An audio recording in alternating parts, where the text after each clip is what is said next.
Bwana, asante sana kwa kuendelea kuchagua DTV Zone. Usisahau kusubscribe, kulike pamoja na comment kwa ajili ya kuendelea kupata taarifa nyingine nyingi za kimichezo. Asante na karibu. Beki wa kupanda na kushuka ndani ya kikosi cha Kunda Msimbazi Simba Chefondo Malone, kazi ipo kuelekea katika msimu 2025-2026 ambapo anatajwa kuwa ni miongoni mwa wachezaji ambao huenda wakahesabika ama wakakutana na lungu la thank you. Beki huyo ni chaguo la kwanza ndani ya kikosi cha Simba kinachonolewa na kocha mkuu Fadlu Davis.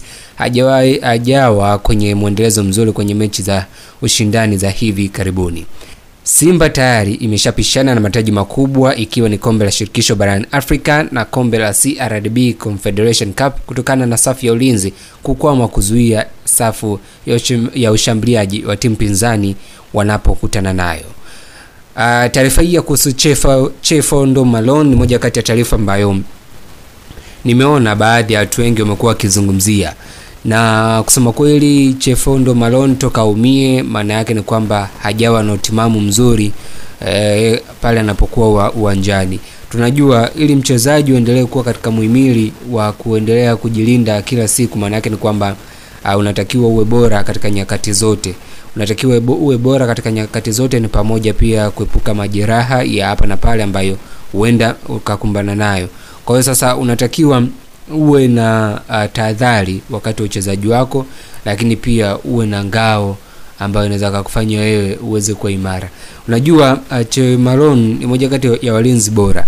Natoka aondoke Inonga hujasikia malalamiko kutoka kwa watu mbalimbali akiona kama safu ya ulinzi haipo bora. Kwa nini? Kwa sababu ya kazi ambayo Malone amekuwa akifanya vizuri, lakini pia akishirikiana na mabeki wenzake. Lakini shida ama swali linakuja yeye kwa aina uchezaji wake kidogo imekuwa ni tofauti na uchezaji wa Chamuka Rabwa. Hii inakuonyesha kwamba kila mchezaji ana style yake ya kucheza, lakini haimaanishi kwamba Malone si mchezaji bora, lakini tu Chamu yeye amekuwa na vitu vingi, na kadri siku ambavyo zinazidi kwenda unaona kabisa anakuwa na confidence ya hali ya juu. Ameprove hiyo kwenye michezo mingi, hata kwenye michezo ya kimataifa, na kumwonyesha mwalimu kwamba nina uwezo wa kukabiliana na situation yoyote ama hali yoyote katika mchezo wa aina yoyote. Na hiyo unapaswa kumpa pongezi sana mwalimu Fadlu kutengeneza kikosi katika nafasi tofauti kwamba kuto kudepend kwa mtu mmoja. Japokuwa kuna maeneo kweli tunaona mwalimu amekuwa akiegamia upande mmoja kutokana tu na ubora wa aina ya wachezaji waliopo katika eneo hilo, lakini haimaanishi kwamba hana wachezaji mbadala katika eneo hilo. Lakini viwango ama ile nguvu ya ushindani kutoka katika kwa wachezaji wengine ndio inampa changamoto kidogo mwalimu kuweza kujua ni nani anafaa kwa muda wote.